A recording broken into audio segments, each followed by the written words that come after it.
C'est comme ça que ça se passe. Tu es vivant, alors bats-toi. C'est comme ça. J'ai toujours dit que tant qu'il y a le souffle de vie, tu dois te battre. Tant que Dieu ne t'a pas rappelé, ça veut te dire, qu'il veut te dire, bats-toi. Tu t'es rempli par mon esprit, tu dois te battre. La mort aura soin d'elle plus tard. Je ne veux pas attirer des esprits de mort dans ma vie avant que Dieu ne dise que c'est. Non, mais comment? Il y a parfois des gens, ils sont passés par des situations compliquées, maladie, tout ça. Parce que Dieu voulait montrer sa gloire. Et il voulait que ces gens après disent, bienvenue au club, frère. On est passé par là, on sait. Mais pas toi, tu y arriveras. Voilà, c'est comme ça. Oh, c'est comme ça. Tu ne mourras pas. Oui, oui, oui. Ainsi parle l'Éternel. Tu dois te battre. Tu ne mourras pas, tu vivras, tu raconteras. Hier, je disais à quelqu'un qui me dit, mais tu vis, on t'entend plus, machin. Je dis, t'inquiète pas, je vivrai et je raconterai les merveilles de mon Dieu. T'inquiète pas pour ça. Je vis, je suis très bien. Dans la joie, tu es tellement content. Et c'est vrai, ça a communiqué une voix. Je dis, oui, je vis et je raconterai ces merveilles. Le temps n'est pas encore arrivé pour que je parle. Non, non, non. Et tu dois le dire dans ta vie. Le temps n'est pas. Parfois, on est pressé pour aller où en haut. Tu restes là, travaille et missionne pour Dieu. Le Seigneur, il te donne une force. Autrement, tu dis, Seigneur, je suis tellement. Je veux que tu m'enlèves. Non, le temps n'est pas encore là. Tu as encore des choses à faire et à raconter d'abord. Tu as été sauvé, tu travailles à ton salut. Parle-en. Attire, bien sûr, communique. Non, jamais. Tu ne mourras pas maintenant. Non, tu dois refuser ça. Le médecin, il parle, on dit oui, merci monsieur. Ok, vous avez parlé, mais mon Dieu a dit autre chose, je vivrai. Voilà. Et ça se trouve, on se rencontrera dans une église un jour plus tard. Je connais des médecins qui sont donnés au Seigneur, non? Aujourd'hui, ils chantent la gloire de Dieu. Il dit, je soigne des gens, mais ce Dieu, il est puissant. Et même un médecin qui un jour son fils avait des problèmes de rein. On devait soi-disant, ils ont mis un médecin mais puissant, un médicament puissant pour l'enfant. Mais c'était une seule dose. Et rien du tout. L'enfant pleurait, il pleurait. Et puis il dit à sa femme, bon, on a tout essayé. Ils ont pris, Seigneur, on a tout essayé. Ça va pas. Qu'est-ce qui se passe, Seigneur? Comment on va faire? Comment on fait? Et dans la voiture, l'enfant, il avait mal. Ils ont prié, ils ont intercédé comme pas possible. Et puis au moment, l'enfant s'est endormi, tu vois. Et puis le lendemain matin, après, ils sont allés voir le médecin a refait les tests. Il n'y a plus rien. Voilà, il n'y a plus. C'est comme ça. Oh. C'est comme ça. Il faut être faux. Moi, mon travail, c'est de motiver ce que tu as en toi parfois. C'est ça mon boulot. On a vu ce Dieu agir. On a vu ce Dieu quand il y avait des choses qui étaient interdites pour certains de manger. Aujourd'hui, ils mangent ça à plein dents. Ils disent, mais comment, mais Dieu, ils ne comprennent même pas. C'est pour ça que je te dis, mon frère, je t'encourage. C'est pour glorifier le Seigneur. Tu prends le truc, tu dis, mais Seigneur, il y a tout, tu dis, mais je n'aime pas le droit, je prends. Mais Seigneur, qu'est-ce que ça veut dire? Il n'y a rien eu, pas machin, pas chirurgien, non. Dieu a agi. Pas la foi. Oh. Il guérit encore le Seigneur. Le Seigneur a suscité ce genre de personnages qui vont remettre ça au goût du jour. On n'a pas dit qu'on est médecins, non. Mais on a dit que notre Dieu est au-dessus d'eux. Quand ils disent que c'est fini, on décide, ça va continuer. Lui, il n'a pas décidé de manger. Non, voilà. C'est tout. Voilà. S'il n'a pas décidé, c'est lui qui ordonne, c'est lui qui fait. Voilà. Il n'a pas décidé. Donc tu dois refuser. Voilà. Tu dois refuser. Maintenant, c'est pas de l'orgueil. Non, tu dois refuser, frère. Tu dis non. L'Esprit de Dieu en toi est plus grand que ils sont plus grands que eux. Tu dis non. Après, quand tu chantes, tu sais qui tu loues. Et même si tu te dis avoir deux, trois virus, 2-3 maladies, tu dois le célébrer parce que l'Esprit en toi est plus fort. Amen, que ta chair. Tu le chantes, tu oublies tes petits problèmes dans ta chair. Tu le chantes. Tu le célèbres bien comme il faut. Et parce que tu le célèbres bien comme il faut, il se glorifie. Il se glorifie. Ah oui. Et il t'impressionne, il t'épate, il t'étonne. Voilà. On ne va pas lever la chair avec ses poings. On s'en moque. On va dire à la chair, comme a dit David, souviens-toi, mon âme bénit l'éternel. Que tout le monde quand tu bénisses l'éternel. Voilà. Et puis Dieu travaille, frère. Mais non. Il ne faut pas laisser les gens te dire, ouais, mais tu sais, non. Même s'ils te disent, ouais, mais frère, tu dois être plus fort que. Tu dois leur montrer que moi, avec mon problème, toi qui n'as pas de problème, je te demande c'est quoi la foi. Et au passage, ça va te faire du bien aussi. Ah oui? Ah oui, mais c'est comme ça. Tu dois démontrer à l'autre, c'est comme ça. Comme ça, l'autre prend de la graine. Et puis l'autre reste fort. Il dit, puisque c'est comme ça, puisque même étant KO, tu tiens bon, on y va. Voilà. tu vois, c'est pour ça. C'est ça que donc, il ne faut pas penser, même si ta chair est affectée. Spirituellement, tu peux être très fort. Et si tu es fort spirituellement, donne même l'autre qui serait un petit peu bien dans la chair, tu le motives. Ça veut pas dire une bonne santé dans la chair ne veut pas dire que tu sois en bonne santé spirituellement. C'est faux, ça ne veut rien dire, ça. Non, non, tu peux avoir tout bien, les muscles, les biscottos, tous les plaquettes, mais il se trouve que dans ton âme, tu es pourri. Voilà. Mais alors l'autre qui est un peu brisé, mais spirituellement, il se sent bien, il chante, il loue, il adore, il s'élève. Oh, il est content. Et ça motive, ça renforce, c'est ça. Tout est fait pour la gloire du Seigneur. Donc, sois en paix, ne crains rien, sois dans la force de Dieu. Alléluia. Alléluia. Dieu est bon, Dieu est magnifique, Dieu est merveilleux. Mais bien sûr, il est merveilleux, il est magnifique. Il est grand, il est glorieux. Il est bon, il est merveilleux. Il peut lire 1 Timothée 4,10, s'il vous plaît. 1 Timothée 4,10. 1 Timothée 4,10. 1 Timothée 4,10. Hein? Ah, Dieu est vivant. Hein? En effet, si nous peinons et luttons, c'est parce que nous avons mis notre espérance dans le Dieu vivant, qui Amen. Est le sauveur de tous les humains. Et Amen. Surtout, vas-y, pardon. De ceux qui croient. Alléluia. Tu vois, voilà. C'est dans cette perspective, en effet, que nous travaillons, que nous ne nous laissons pas, insulter. Que nous combattons. Certains travaillons, combattons. Voilà, nous mettons notre espérance, comme il a dit, dans le Dieu vivant. Nous travaillons, nous combattons parce que ce Dieu est vivant et nous savons qu'il va accomplir ses promesses parce qu'il est vivant, il est puissant. Voilà pourquoi nous combattons. Et nous savons que notre combat n'est pas vain. Parce que nous savons que Yeshua HaMashiach est vrai.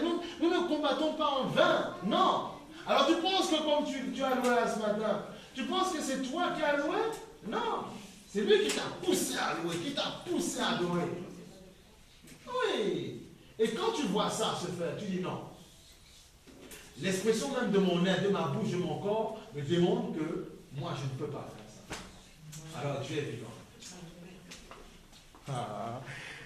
Le Seigneur est merveilleux. Il te fait comprendre dans ton esprit avant que tu viennes. Il dit, je vais faire de grandes choses. Tu dis, comment tu vas faire? Mais si, il fait. Parce qu'il est Dieu et il te démontre. Et je vais prendre vos corps, vos esprits, et je vais vous enflammer. Ah oui. Dieu est vivant. Hein. Dieu est grand. Dieu est grand. Ah merci, Dieu est grand. Dieu est grand. Tu vois, nous combattons, nous travaillons. Regarde, dans 4.11, qu'est-ce que le Seigneur dit? 4.11, tu vas voir, pour donner la soin.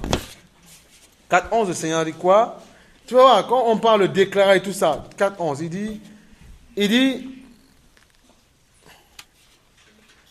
dit, dans certaines versions, il dit, transmet ses instructions, déclare ces choses, tu vois.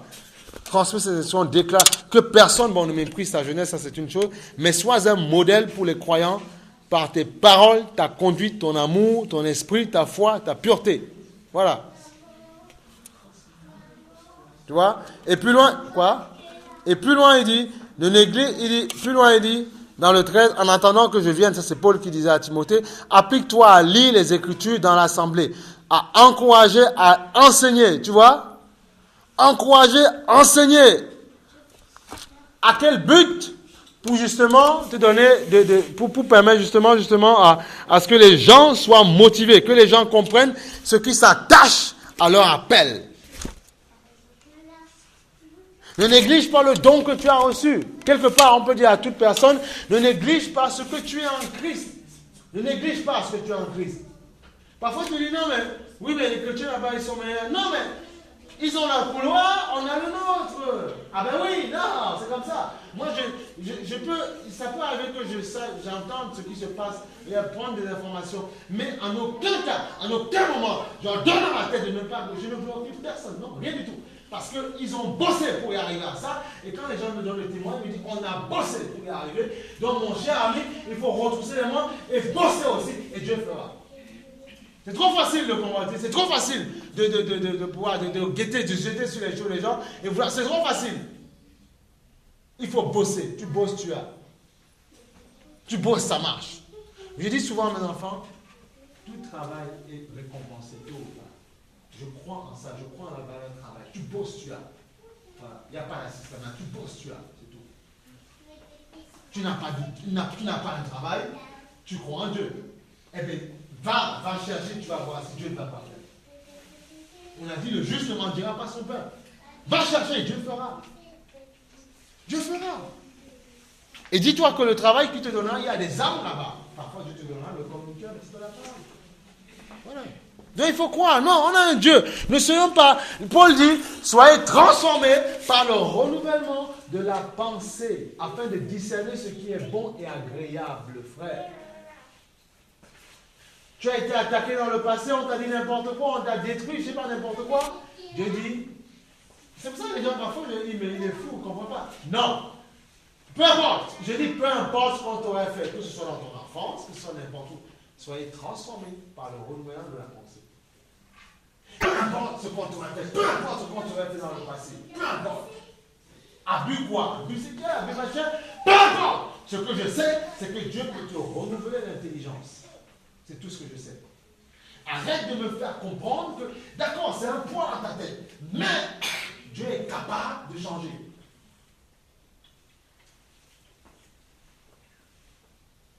Car Dieu est capable de faire tout ce qu'il dit, il fera. Garde ta foi en Dieu, il ne t'abandonnera pas, il fera. Voilà.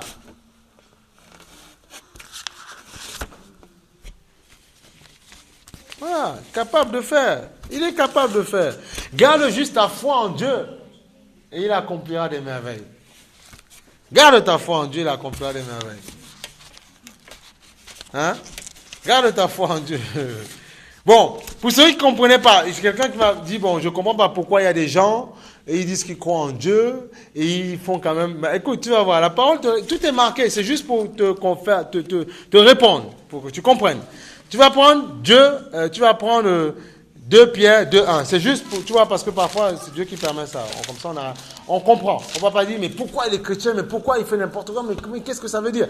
Attends, c'est marqué. Maintenant, à nous de nous détacher de ça. 2 Pierre 2:1. Le Seigneur a dit 2 Pierre 2:1. 2 Pierre 2:1. Comprends. 2 Pierre 2:1. Le Seigneur te dit quoi? Les enfants, détendez-vous, laissez les parents suivre. 2 Pierre 2:1. Qu'est-ce que le Seigneur dit? Cependant, il y aura parmi le peuple de prétendus prophètes, de même, il y aura aussi parmi vous de prétendus enseignants. Ils introduiront sournoisement des doctrines qui conduisent à la perdition, allant jusqu'à renier le maître qui les a rachetés. Et ils attireront sur eux une ruine soudaine. Voilà. Beaucoup les suivront dans leur immoralité et là-bas, bon, bref, ça c'est des choses comme ça, voilà. Donc tu vois, c'est pour te dire qu'on t'a dit que parmi le peuple, il y aura ça. Donc ne sois pas surpris quand tu dis, mais je ne comprends pas pourquoi quelqu'un qui est chrétien, qui dit quoi, et puis dit n'importe quoi. Non, parce que c'est marqué, voilà, c'est tout. Faut pas, au bout d'un moment, il faut lire la parole pour avoir des informations, pour comprendre. Et c'est comme ça. Voilà. Regarde. 2 Pierre 2:19. Voilà. Tu vas voir, tu vas comprendre. Comprends, et note ces versets-là, note-les comme ça. Quand un charlatan vient te dire n'importe quoi, tu comprendras que c'est marqué, il ne te laisse déstabiliser par personne. 2 Pierre 2:19. 2 Pierre, non, 19. 2 Pierre 2:19. Ouais. Seigneur dit quoi? Ils leur promettent, voilà, les personnes, tu vois, voilà. Regarde, avec de grands discours pleins de vide, bon, 2:18. 2 Pierre 2:18. Avec de grands discours pleins de vide, ils prennent au piège des plaisirs de la chair, de leur débauche, ceux qui n'ont en réalité, en fait, des plaisirs de la chair, de leur débauche, ceux qui ont en réalité échappé aux hommes vivant dans l'égarement. Ils leur promettent la liberté alors qu'ils ne sont pas eux-mêmes esclaves de la corruption, puisque chacun est esclave de ce qu'il a dominé. Qu'est-ce que ça veut dire? Ça veut dire que tu ne peux pas libérer quelqu'un si toi-même tu es attaché par la chose. Tu ne peux pas libérer quelqu'un de l'impureté si toi-même tu es attaché par la chose. Tu ne peux pas. Au contraire, tu vas dire de belles paroles, mais tu ne vas pas le libérer, ça n'aura pas d'efficacité parce que toi-même tu es dans la chose. Donc ça ne va pas marcher.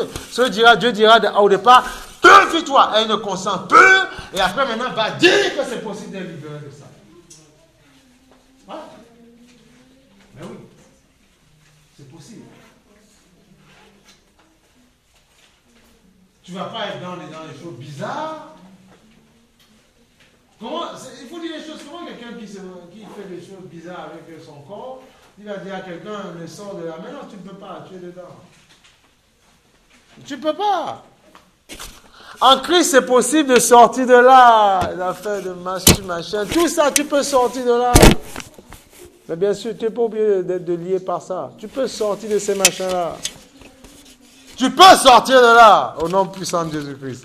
Donc, tu ne peux pas enseigner ça à quelqu'un si toi-même tu es lié. C'est non, tu ne peux pas. Tu vas connaître la parole de Dieu, tu vas parler. Mais après, tu vas rentrer chez toi, tu vas te salir à la bouche, tu vas essuyer, tu reviens. D'ailleurs, tu vas faire n'importe quoi. Et après, tu te prends le savon, tu te laves. Et tu dis, vous savez, Dieu dit, non, ensemble, non, toi, sois sincère, veille sur ton cœur d'abord, et tu parles aux autres. Il ne faut pas faire n'importe quoi. Parce que sinon, Dieu après t'expose.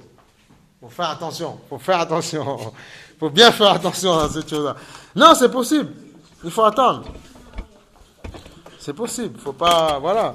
Vous savez, j'entends les témoignages, mais fulgurants, mais fulgurants. C'est pour votre, mais fulgurants. De ces choses. Des gens qui sont venus confesser parce que ils étaient avant, à cause d'un mal-être, parce que d'un homme, je ne sais pas, de la paix, ils sont tombés, des femmes qui après confessent leur péché dans l'homosexualité. Après, ils disent confessent leur péché. Il dit, mais voilà, parce que j'ai vécu ça en amont. Et les gens ont chanté, les gens ont prié. Et Dieu ne veut pas qu'on soit esclave de ces choses-là. Non. Non. On doit sortir de là. Il ne faut pas avoir honte. Moi, je dis aux gens parfois, mais tu sais que la chose n'est pas bien. Tu dis à Dieu, Seigneur, sors-moi de là. Coupe le lien. Je n'ai pas envie de faire n'importe quoi avec mon corps. C'est tout. Et Dieu taille le lien. Il faut être sincère. Ah ben oui, si tu n'es pas sincère, ça ne sert à rien. On peut imposer les mains fatiguées. Tu te roules par terre fatigué et après tu rentres. La pression est forte, la pensée que tu fais. Quand la pensée arrive, tu dis non à la pensée. Tu vas avoir. Elle n'aura pas été. Tu dis non. Au nom de Jésus. Sincèrement. Et tu verras. Au fur et à mesure que tu vas t'exercer à faire ça, ton corps va dominer. Et tu verras. Que tu seras orienté vers les désirs de Dieu. Et en fait, comment te dire ça? Tous les jours, tu redeviendras quelqu'un de... Tu sais, les gens ne comprennent pas. Même la divinité, tu seras quelqu'un de vierge tous les jours, frère. Oh, mais tu ne comprends pas. Il faut comprendre. C'est-à-dire que tu seras renouvelé en permanence. Tu seras frère pur. Tu seras toujours un nouveau fruit, c'est ça. Et tu redécouvres. Dieu veut te faire redécouvrir la vie en lui. C'est ça qu'il faut comprendre. Là, tu es heureux. Frère, je dis même les démangeaisons, toutes ces choses-là, les virus et machins, si tu pries sincèrement, tu es consistant dans tes prières, Dieu les chasse, ces machins-là. Voilà. Regarde, 1 Timothée 4.1, pour te donner de comprendre, 1 Timothée 4.1. Après, je te dirai autre chose, 1 Timothée 4.1. Tu vois, c'est juste pour te dire qu'il faut veiller aujourd'hui. On entend beaucoup de choses sur Internet, sur ces machins. Il faut veiller aussi, il faut connaître la vie des gens derrière, savoir est-ce qu'ils ont un ministère, est-ce qu'il y a quelque chose, est-ce qu'il y a une base. Il ne faut pas se laisser abreuver par tout n'importe quoi. Tu peux écouter pour pouvoir démonter la chose, mais il ne faut pas écouter tout et n'importe quoi. Il faut faire attention. Le Seigneur dit qu'à la fin, beaucoup se lèveront et enseigneront tout et n'importe quoi. Donc, il faut faire attention. Ils auront la Bible, mais ils vont te faire croire autre chose. Voilà. Donc, c'est tout. Au bout d'un moment, il faut faire attention. Il faut comprendre. 1 Timothée 4.1. 1 Timothée 4.1. Mais l'Esprit dit expressément que dans les derniers temps, est-ce que Muriel, tu peux nous lire ça, s'il te plaît?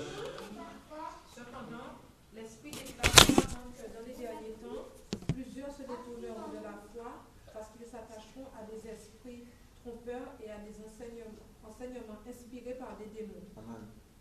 Vas-y. Ils seront séduits par l'hypocrisie de prédicateurs, de mensonges dont la conscience est comme marquée au fer rouge. Voilà. Ensuite, ces gens-là interdiront le mariage et exigeront que l'on s'abstienne de certains aliments, alors que Dieu a créé toutes choses pour que les croyants, ceux qui connaissent la vérité, en jouissent avec reconnaissance. Voilà. Amen.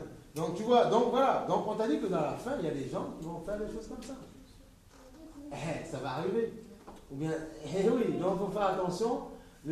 Pierre dit, n'accordez pas foi à tout esprit, discernez. Et le diable peut polluer parfois ton discernement. Et ce n'est pas, comment on appelle ça, c'est pas une histoire de, comment on appelle ça, il n'y a pas de coup de foudre avec le Seigneur, ou bien, quelle que soit la chose. Il faut apprendre à connaître les gens, connaître ce qu'il y a derrière et prouver en fait leur consistance. C'est ça. Il ne faut pas vous laisser happer par tout n'importe quoi. Tu as le droit de réfléchir, de prendre ou de ne pas prendre.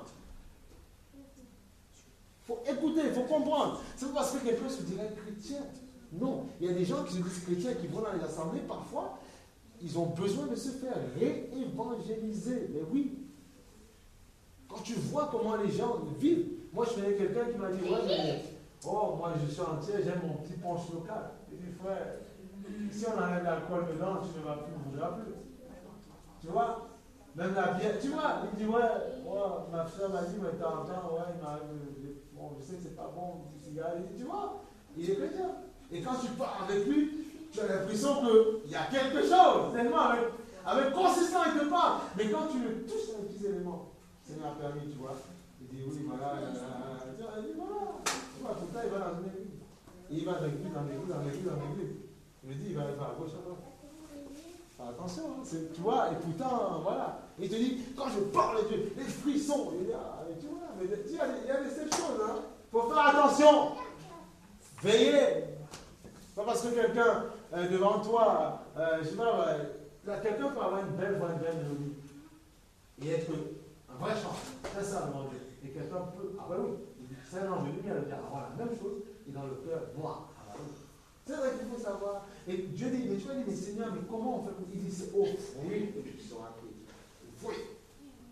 Les fruits dignes de la repentance. Donc ne vous laissez pas ébloui par un aspect non extérieur. C'est, tu vois comment la personne est avec toi.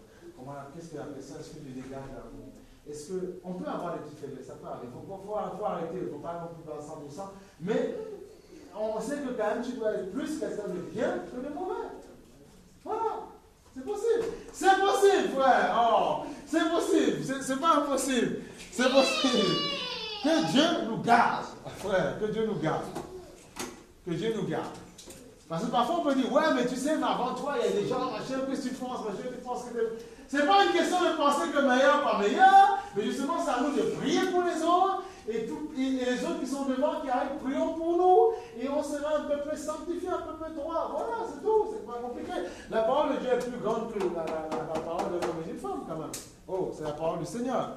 C'est pas ma parole, quand même. Voilà. C'est pas ma parole, quand même. Matthieu 7,12, qu'est-ce que le Seigneur dit? Il dit, voilà, on aura bientôt fini.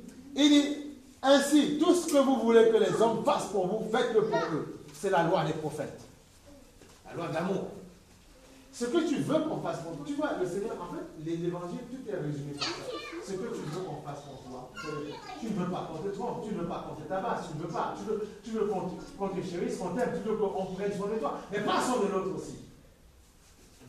Ah ben oui, le Seigneur à un moment donné, il dit, humiliez-vous les uns les autres. Et on dit, ouais, mais tu sais, tu vas t'humilier, frère, t'es un petit peu orgueilleux. Oui, mais toi qui dis ça, humilie-toi aussi. Ah ben voilà, donc tu vois, comme ça, tout le monde s'humilie, c'est bon. Et après, dans l'humilité, Dieu donne des fonctions.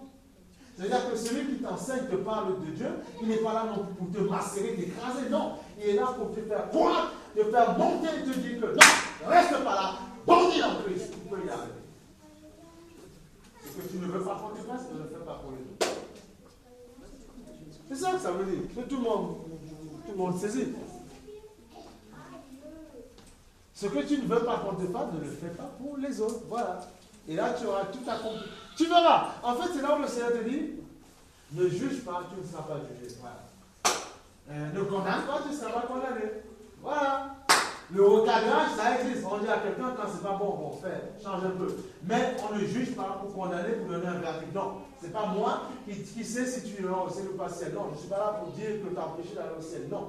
Mais je suis juste là pour te dire, quand il y a quelque chose qui ne va pas, mon frère, ma soeur, viens un peu, tu vas voir Dieu la vie. Voilà. C'est dans ce sens qu'un pasteur est là pour te parler. C'est tout. Il est là pour te motiver, te dire, non, sors de là, c'est possible de faire autre chose. Parce que c'est possible. Ne pense pas parce que le monde, avec toute sa mouvance, sa technologie, fait comme ça, on n'est pas obligé de faire comme ça. Vous dites, oui, mais si je fais comme ça, ils vont me haïr. Non, ils ne vont pas te haïr parce que Christ ne permettra jamais que tout le monde te haïsse. Le problème, souvent, en nous, Christ, c'est qu'on veut que tout le monde nous aime. Non, tout le monde ne nous aime pas, c'est faux. Même dans une assemblée, tout le monde ne peut ne pas t'aimer. Mais est-ce que tu viens pour les. Ah, tu dis quoi? Ah bon? Ah bah si, c'est vraiment ça. Mais, non, mais attends.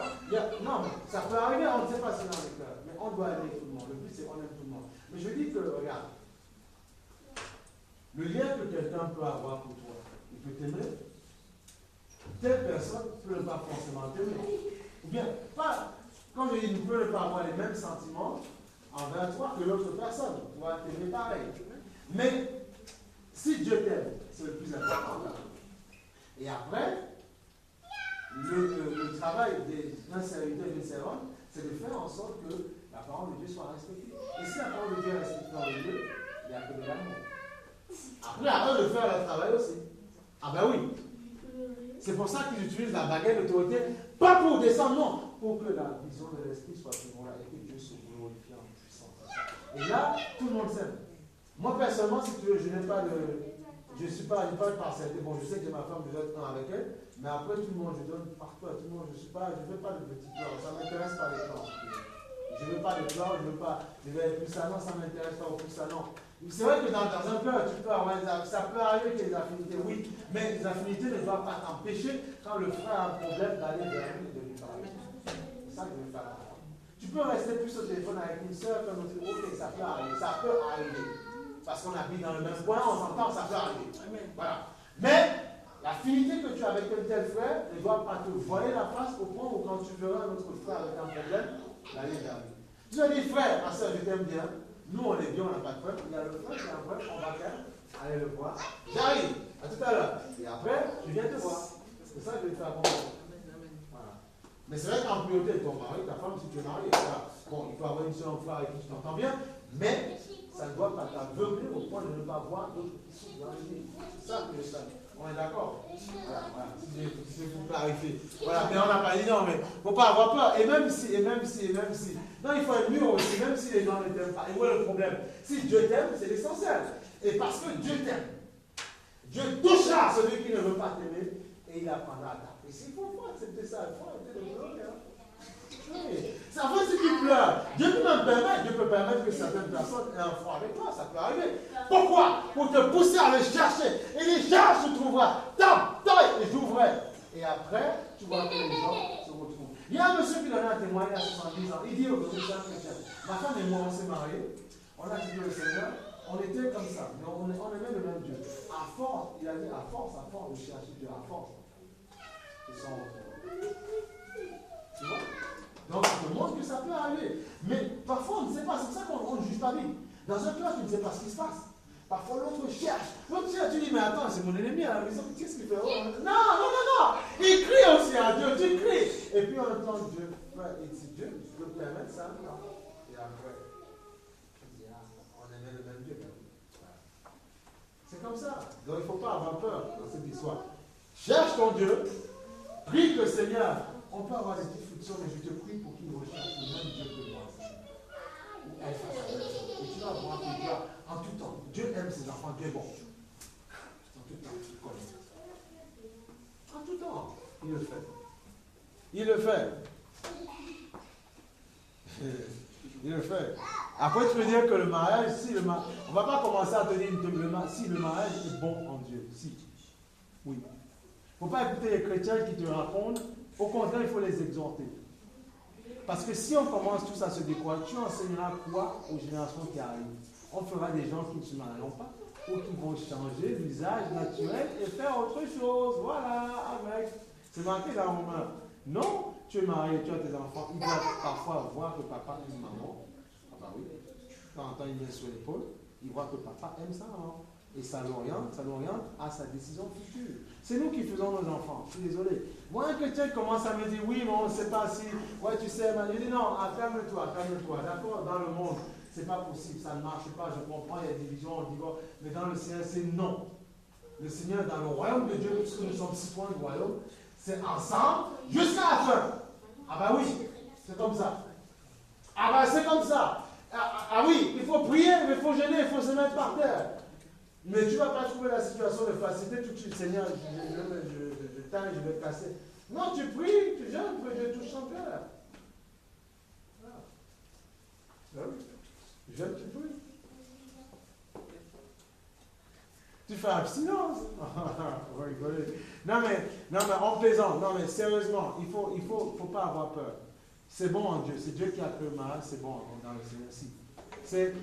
Après, à chaque fois que tu lèves, tu dis, mais Seigneur, en fait, tu te rends compte que, comment te dire ça? Tu te rends compte que tu apprends à apprécier, tu dis, mais Seigneur, tu as mis un être humain à côté de moi. Parfois, tu dis, mais quelle grâce. Mais non, mais c'est quelque chose. Même quand tu tiens, par exemple, tu dis, mais tu te lèves le matin, tu dis, mais j'aurais pu le pas. C'est une grâce. Donc voilà. Donc c'est pour ça que je veux t'encourager que si c'est bon en Christ. Et quand Dieu te donnera tes affaires, si c'est bien. Mais ne pense pas parce que les gens sont chrétiens et ça irait mal pour eux, que forcément c'est ça qui va t'arriver. Il ne faut pas penser comme ça. Ah ben oui. Non, ça ne marche pas pour eux, peut-être parce qu'ils n'appliquent pas certains principes. Aime ta femme, aime ton mari, et puis ça va. Ouais, le problème. Ah ben oui, il n'y a pas de problème avec ça. Tout est bon. Oh, tout est bon. Il ne faut pas les chrétiens bizarres qui, selon eux, ils disent ouais, ma femme, mon mari. Il faut, toi, évangélise-les. Dis-leur que ce n'est pas bon. Dis-leur que Dieu a dit à l'homme et à la femme dans le d'esprit. Il faut leur parler. Pas parce qu'ils sont mariés, qu'ils connaissent plus que toi, qu'ils ne seraient pas. Non. S'ils font selon Dieu, c'est bon. Mais si tu remarques, puisque tu as la parole aussi, quelque chose, tu dis, écoutez-moi, excusez-moi, mais bon, j'aspire au même, c'est pour vous, bon, mais bon, voilà, c'est pas bon. Il faut se prendre le modèle de Dieu, pas le modèle des gens, selon ce que Dieu veut. Parce que si tu vois une soeur chrétienne faire n'importe quoi chez elle, ou un frère chrétien n'importe quoi, tu regardes à la chair, tu vas essayer d'imiter. Comme elle fait, non, il faut faire selon ce que Dieu veut, en tant que femme, en tant qu'homme. Et là, c'est bon comme ça. Et là, tu verras qui sera heureux. Tu te dis avoir un comportement un peu rébellion, il dit, Seigneur, taille ma rébellion. Taille ma rébellion. Je vais être bien. Je vais être une femme, une vierge pure pour mon mari. Je veux qu'il soit pur pour moi aussi. Tu vois, c'est ça. Il faut aspirer, c'est possible. Tout dépend de ce que tu veux, en fait. Tout dépend de ce que tu veux. Je suis désolé, tout dépend de ce que tu veux. C'est toi qui décides de ce que tu feras dans ta vie plus tard. C'est toi qui décides. Alléluia. Merci, Amen. Alléluia. On va un dernier passage. Et puis on va.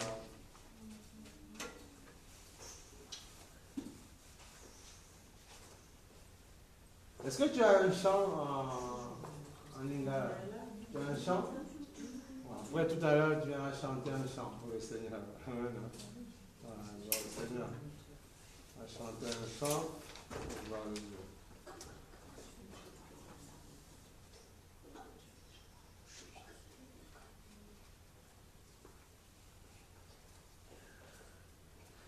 Un dernier passage que je vais partager avec vous. Non, il faut demander à ça au Seigneur. N'ayez pas peur. Toutes choses sont nouvelles.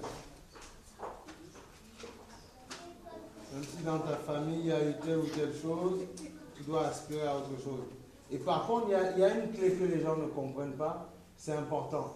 Il faut apprendre à pardonner. Peu importe ce qu'on vous aurait fait dans le passé, il faut pardonner dans votre cœur. Même si tu ne vois pas la personne, ça va créer un déclic en toi. Tu sais, il y a des gens même, puisque mon père est du Cameroun, ma mère est gentille, mais il y a des gens même au Cameroun que je ne vois pas. Hein. Moi, je prie pour eux dans mon cœur. Je dis, Seigneur, je veux avoir, je dis, purifie mon âme, que dans mon âme, même si les gens ont fait du mal, tu sais, à mes parents dans le passé, je ne veux avoir plus mauvaise pensée contre eux. Au contraire, maintenant, je me suis en train de prier pour eux. Je les bénis, si je les bénis. Et comme ça, tu vas voir que tu pourras avancer tranquillement devant Dieu. Moi, je les bénis, même si je ne les vois pas. Mais je ne veux pas, parce que ça se passe par les images. Je ne veux pas être là dans ma tête, à penser à ma tante ou à mon nom, et à, tu vas me rappeler ce matin, et puis tu vas avoir un visage défiguré, et dans ma tête, me rappeler du souvenir. Et souvent, juste ça te coupe une connexion avec Dieu. Non, je veux les bénir. Je dis, Seigneur, bénis-la. Je veux me rappeler que du bienfait qu'elle m'a fait, pas les mauvaises choses. C'est juste ça.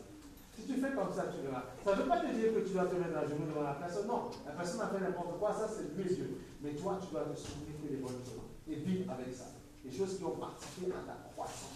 Voilà. C'est un exemple, quelqu'un par exemple peut, je peux être venu en France, quelqu'un m'a donné un plat qui a participé à manger des choses comme ça. Ça plaît ma tante et tout ça. Même si aujourd'hui la personne m'a fait n'importe quoi, je me souviens que j'ai eu faim, elle allait à Carrefour, elle me donnait le plat et je mangeais. J'ai dit, merci Seigneur. Amen. Donc vous devez vous souvenir de ça. S'il vous plaît, faites ça, vous n'allez pas être déçus. Hein? C'est comme ça. Gloire au Seigneur. Alléluia. Alléluia. Gloire au Seigneur. Que Dieu soit béni, que Dieu soit magnifié, que Dieu soit exalté, que Dieu soit glorifié. Et dans la semaine, quand ça ne va pas, tu as un petit problème, une petite douleur dans ton corps, crois en ce que Dieu a dit ce matin, et puis toi, tu dois prendre l'autorité, tu dois parler à ton corps aussi. Les choses, les douleurs, c'est possible. Hein? Attends, l'Esprit de Dieu vient en toi. Toi aussi, il vient en toi. Parce qu'à la naissance, à moins que tu ne vis pas, on prie pour qu'il vienne en toi. Mais s'il vient en toi, ça ne va pas. Tu pries, tu dois prier, tu dois demander, tu dois déclarer, tu dois parler à ton Dieu, parler à ton corps. Et Dieu fait la chose. Ah oui, c'est un Dieu vivant, un Dieu qui fera ce qu'il a à faire. Nous croyons ça. Et je le bénis pour cette journée. Je le bénis parce qu'il s'est magistralement manifesté. Il nous a démontré qu'il est Dieu. Il nous a démontré qu'il est Seigneur. Alléluia. Que Dieu soit béni, que Dieu soit béni. Tu as béni ma soeur.